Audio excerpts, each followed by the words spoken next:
A'oudhu billahi minash shaitanir rajim. Bismillahir rahmanir rahim. Chers frères, chères sœurs, chers amis, assalamu alaikum wa rahmatullahi wa barakatuh. Aujourd'hui, je voudrais vous parler de l'importance de l'invocation et quels sont les facteurs pour pouvoir avoir une réponse rapide d'Allah subhanahu wa ta'ala pour nous donner ce que nous avons besoin. Déjà, il faut bien comprendre que comme ce volet est un volet assez court, on ne peut pas trop s'exprimer sur les innombrables façons de demander à Allah pour pouvoir réaliser quelque chose que nous avons à cœur. Mais je peux vous dire d'une manière très brève que pour communiquer avec son Créateur, pour communiquer avec Allah subhanahu wa ta'ala, il y a des conditions. Il y a des conditions qu'il faut absolument suivre. C'est grâce à ceci que nous pouvons avoir une réponse. L'être humain de nature quémande et mendiant, sans insulter la dignité humaine, c'est que ce que je veux vous dire, c'est que l'être humain, de par nature, a toujours envie de demander quelque chose, ou de demander plus. Alors, c'est dans la fitra que cette personne, ou cet être humain, doit demander à son Créateur des choses qu'il est bien et qui donnera de bons résultats. Pas forcément de demander quelque chose que nous avons dans notre désir intérieur. Pas de demander quelque chose qui est basé sur quelque chose de temporaire. Il se peut même que notre demande peut être en fait la clé de tous les problèmes. Alors il faut toujours demander à Allah de ce qui est le meilleur pour avoir, Inch'Allah, toujours cet esprit et cette vision d'être dans le droit chemin et de pouvoir nous aider à rester sur ce droit chemin. Avant de commencer d'énumérer les choses ou les étapes que nous devons respecter pour pouvoir faire un dua ou une invocation, il faut bien comprendre que l'un des résultats d'une personne qui ne reçoit pas de réponse envers Allah subhanahu wa ta'ala, c'est le niveau de son péché. Si le cœur est souillé de négativité, d'animosité, de péché, il est pratiquement évident qu'Allah subhanahu wa ta'ala ne pourra pas entendre de la voix d'un pécheur une demande ou une supplication. Il faut absolument purifier notre âme, purifier notre cœur avant de communiquer avec Allah subhanahu wa ta'ala. Un deuxième point. On peut dire, je suis arrivé à une étape où j'ai un cœur plus purifié. J'ai arrêté, par exemple, de commettre des péchés. Pourquoi Allah ne répond-il pas mon dua? Alors la réponse peut être comme telle. Allah certainement aime tous les êtres humains, aime tout ce qu'il a créé, sans exception. Mais il faut bien comprendre qu'aimer ne veut pas dire de donner tout à la personne ou à sa créature qui demande. Peut-être aimer, c'est des fois de ne pas répondre et de ne pas donner ce qu'Allah subhanahu wa ta'ala ce qu'on a demandé à Allah subhanahu wa ta'ala, pour son bien-être, parce qu'il peut avoir des répercussions. Comme je vous ai dit dans des émissions précédentes, c'est que il se peut qu'un couple stérile demande à Allah d'avoir un enfant immédiatement. Allah ne répond pas. Alors, il va se purifier. Ils vont se rapprocher d'Allah avec la lecture coranique, avec les doigts, les ziyarats, et communiquent constamment avec leur Créateur, mais ils ne reçoivent pas de réponse. Alors ils insistent, de telle manière qu'Allah leur octroie ce qu'ils ont demandé. Mais ils ne se rendent pas compte qu'ils ont demandé quelque chose qui sont devenus à leur propre perte, car cet enfant était né handicapé. Alors il faut toujours demander à Allah si il est bien pour moi, octroyez-moi ce que je demande. Mais s'il n'est pas bien pour moi, ne m'octroyez rien. Ça, c'est un point très important. Alors, allons dans les conditions du doua qu'il faut demander. D'abord, il faut être très clair qu'il faut absolument être loin de péché. Si une personne a arrêté de prier, doit reprendre la prière. Si elle prie, il faut qu'elle prie absolument à l'heure. Il faut faire les prières surrogatoires. Il faut jeûner et faire les mustahabot pour pouvoir avoir un cœur très spirituel. De deux, il faut absolument s'arrêter d'opprimer. D'opprimer soi-même et autrui. Que ce soit ses relations avec sa famille, avec son voisinage, avec ses amis, ses collègues de travail. Essayez d'opprimer et d'être injuste.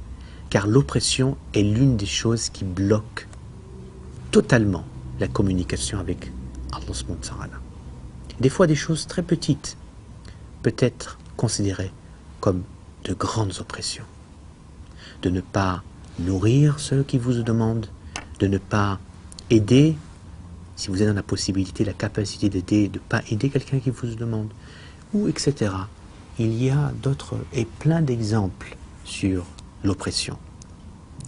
3, il faut que également le doua ou l'invocation ne doit pas être en opposition avec la sagesse et le hikmah. Car l'imam Ali alayhi salam a dit, certes, la bonté d'Allah ne doit pas contradire avec la sagesse. Ou sinon, aucune invocation ne seront répondues. 4.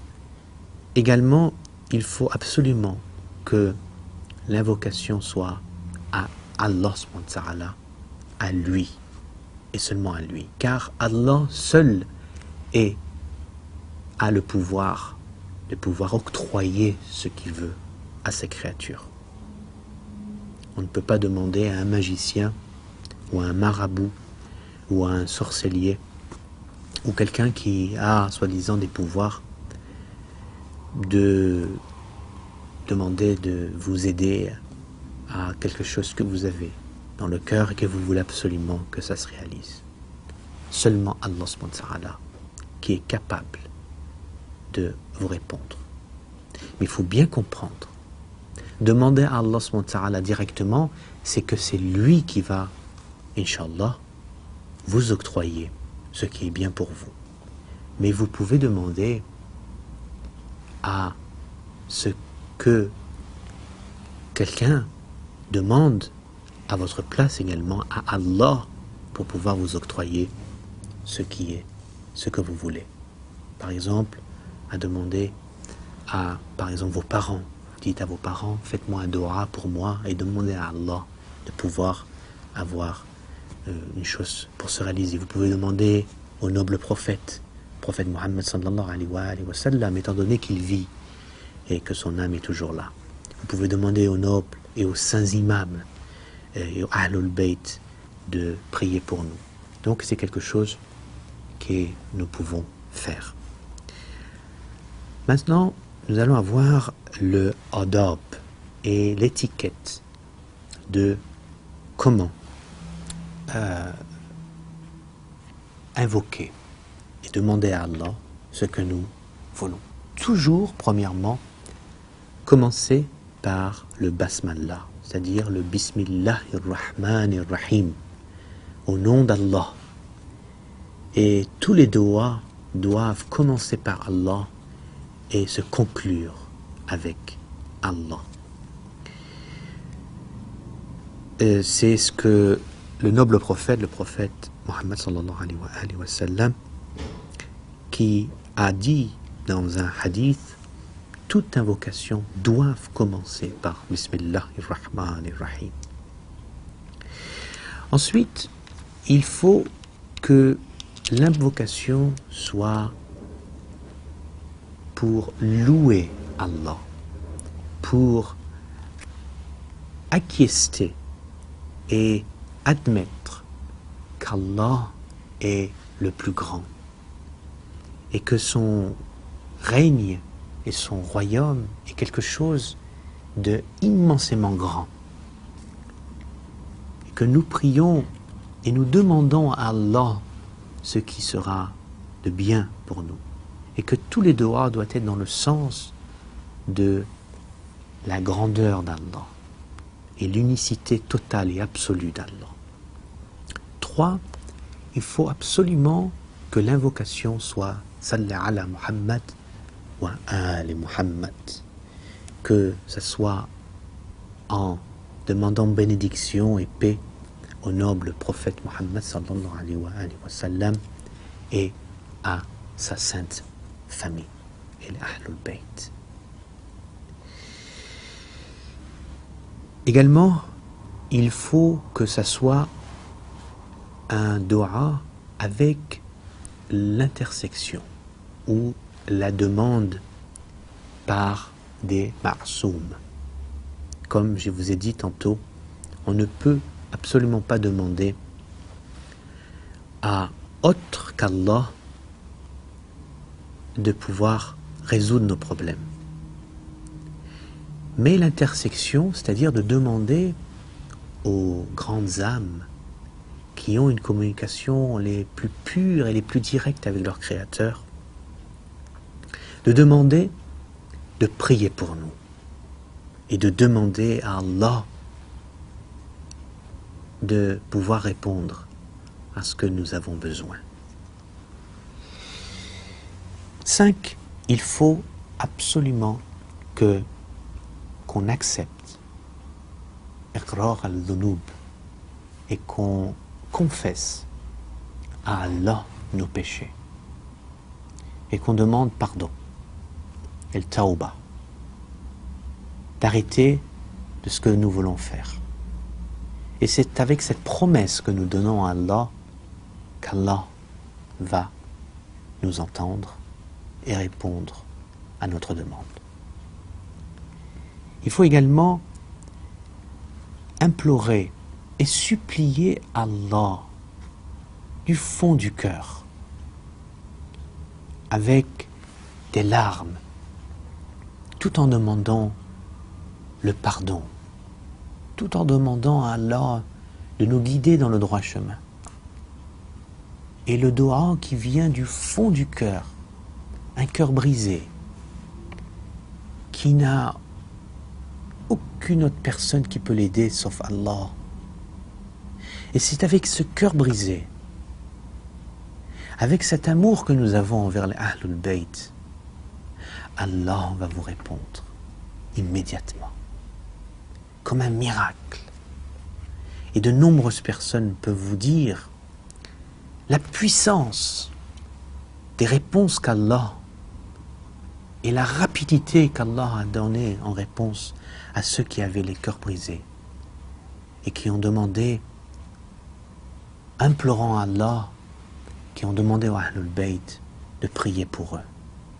Nous voyons des millions et des millions de croyants et de croyantes allant à Madina, à la ville où le noble prophète, le prophète Mohammed sallallahu alayhi wa sallam, a été enterré. Et ils allaient sur place. Et toutes les années, des millions vont sur place et pleurent devant la tombe du noble prophète pour lui demander de prier pour nous. De même pour l'imam Ali alayhi salam, à Najaf, à Karbala, à Samara et à toutes les autres villes et endroits qui ont la présence de nos Ahlul Bayt. Et c'est avec ce cœur brisé que nous disons: « Oh Allah, nous venons vers ceux que tu aimes et que tu respectes et que tu nous as demandé de suivre. Je suis vers la tombe du noble prophète. Ce n'est pas pour adorer la tombe, a'oudhu billah, mais c'est par respect, pour montrer que nous sommes en face du corps vivant spirituellement et de l'âme vivante du noble prophète, et que nous communiquons avec lui et nous montrons que nos cœurs est tellement proche du noble prophète et de ses Ahlul Bayt pour l'amour d'Allah subhanahu wa ta'ala. Il faut absolument comprendre que un doua doit être grandiose. Pour demander quelque chose de si petit à quelque chose de si grand ne fait que de nous humilier nous-mêmes. Et d'une manière même très triste de demander à quelque chose de si grand. Advenant que nous faisons un si grand parcours pour trouver, par exemple, un objet, pour trouver quelque chose. Nous voyageons jusqu'en Chine ou jusqu'aux des endroits très loin, l'Amazone, etc., pour trouver simplement un morceau de bois ou un petit objet qui est vraiment sans valeur. Est-ce que vous pensez qu'il est logique de faire autant de kilomètres, de faire autant de voyages pour un morceau de bois qu'on pouvait par exemple trouver même près de chez nous? Alors c'est comme un doua. Lorsqu'on demande à Allah, on fait ce grand voyage spirituel de communiquer avec Allah pour quelque chose de si petit, de si mondain, qui est simplement matériel pour son propre nafs. Cela ne fait que de nous humilier nous-mêmes. On montre notre petitesse avec le type d'invocation que nous pouvons avoir en Allah. Mais demander la longue vie et la santé de l'imam al-Mahdi, Ajalallahu Faraj al-Sharif, de demander sa réapparition, de demander la guidance et la bonne direction pour nous-mêmes et pour notre famille et pour ceux que nous aimons, de demander à Allah des choses grandioses, telles qu'avoir l'amour d'Amir al-Mu'minin dans notre cœur, et de suivre ce drapeau de cette wilaya dans notre cœur, de suivre les pas et les chemins de l'imam Hassan alayhi salam, de l'imam Hussein alayhi salam, de se rappeler de ce qui s'est passé à Karbala, et de se rappeler de la sœur de l'imam Hussein alayhi salam, Zainab salamullah alayha, comment et le courage qu'elle avait de pouvoir transmettre le message de son frère jusqu'à Koufa, dans la cour des palais de Yazid et des tyrans, et en leur parlant et en leur disant leurs 4 vérités. C'est ce genre de doigt que nous devons avoir, d'avoir ce courage, cette foi, cet amour qui doit être infini éradiquant complètement les péchés que nous avons dans le cœur. Ensuite, en autre point, il faut absolument faire 2 rak'at, être en état d'ablution et de demander à Allah, avec 2 rak'at, de pouvoir s'approcher de lui. Et après ces 2 rak'at, on communique avec son Créateur. Il faut également savoir qu'il ne faut pas trop demander la même chose constamment. Si Allah ne vous répond pas, c'est qu'il y a un hikmah, une sagesse. Il ne faut pas insister. Il ne vous répond pas, donc il n'y a pas de problème. Il faut être patient et attendre peut-être le moment où il sera quelque chose de bénéfique pour nous. Allah lui-même nous le donnera. Il faut avoir une grande ambition et demander quelque chose de grand, comme je vous ai dit tantôt. Et c'était en 9e point. Également, il faut ne pas être radin dans l'invocation. C'est-à-dire, lorsque nous invoquons, il faut demander pour tout le monde. Il faut demander pour les ulama d'avoir une bonne santé. Il faut demander pour notre famille, pour notre voisin, pour tous ceux qui vous ont demandé. Tous les nécessiteux, ceux qui sont dans la misère, dans la difficulté, qui sont malades. Il est de votre devoir de les inclure dans votre dua. Également, il faut invoquer Allah dans le secret, dans la nuit de préférence. Lorsque vous êtes loin du monde, qu'il n'y ait pas un iota d'arrogance ou de riya, que vous soyez seul face à votre Créateur et que vous pleurez du fond du cœur en lui demandant de ce qui est le mieux pour vous. Il y a un hadith qui parle à un point du ijma' al-fi dua, c'est-à-dire d'invoquer en congrégation ou en groupe. C'est que l'imam Sadiq alayhi salam a dit que si 4 personnes minimum prient pour une même invocation, il va avoir la réponse dès que l'invocation a été terminée. Également, en autre point, il faut être très optimiste de la réponse. Il est haram de perdre espoir, de ne pas avoir espoir du tout. Car le manque d'espoir, c'est un fait que le diable nous insuffle dans notre cœur.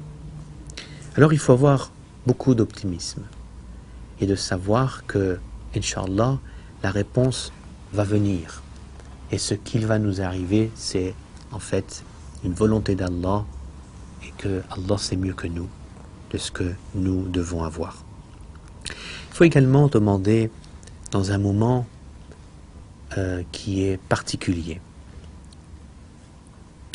Par exemple, l'imam Ja'far al-Sadiq alayhi salam a reporté un hadith du noble prophète, du prophète Mohammed sallallahu alayhi wa sallam, et qui a dit Khayrul waqt, le meilleur des temps pour invoquer Allah Azza wa Jal, c'est de le demander avant le lever du soleil. Et qui a dit, même en récitant un verset coranique qui reflète un doha du prophète Jacob et qui a demandé à Allah le pardon. Et c'est que toujours nos dohas doivent être tellement dignes, tellement grandioses, que même le temps qu'on choisit, le moment de la journée qu'on choisit doit être aussi important. Et c'est ce moment d'avant le lever du soleil que nous ressentons et nous voyons les anges qui nous entourent, ce parfum spirituel qui nous entoure. Et c'est le moment le meilleur de la journée pour demander à Allah ce que nous voulons. Également, il faut avoir beaucoup de tolérance dans la patience et de supporter énormément par cette patience énorme. Ne pas avoir cet esprit qui est un esprit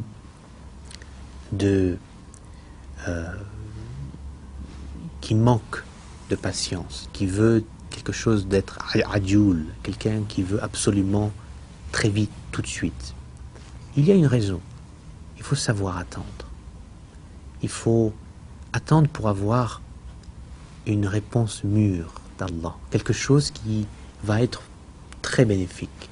Comme un fruit qui est sur un arbre. Si nous voulons manger une pomme et que le pommier n'a pas encore des fruits très mûrs, le fait de se dépêcher, nous allons avoir des choses ou des pommes qui ne sont pas très bonnes, mais la patience va nous donner un bon résultat. Alors ce fut également notre dernier point. Pour résumer le programme d'aujourd'hui, c'est que même l'éthique et la morale dans l'invocation, cela nous enseigne que notre comportement que nous devons avoir dans la société doit également être reflété par cette éthique ou ce adab ou ce savoir faire en évoquant ou en demandant à Allah. Et c'est que si une personne a développé ces qualités dans ses comportements journaliers, il va atteindre un degré de perfection, un degré de sagesse supérieure et qui va même s'apparenter à un comportement prophétique. C'est pour ça que toute chose que nous faisons en islam, c'est en fait un enseignement pour nous aider à avoir l'habitude et à prendre l'habitude d'être des êtres humains se rapprochant des comportements des prophètes et des nobles imams. Alors, pour conclure, je voudrais demander à tout le monde de prier tous ensemble pour la réapparition immédiate du Messie, de l'imam Al-Mahdi Ajalallahu Farajul Sharif, et qui puisse venir pour voir et pour vivre dans un monde qui est un monde de paix, de sincérité et d'odeur spirituelle d'Ahlul Bayt. Et c'est peut-être grâce à notre doua qu'il va réapparaître très prochainement. Sur ce, à très bientôt. Assalamu alaikum wa rahmatullahi wa barakatuh.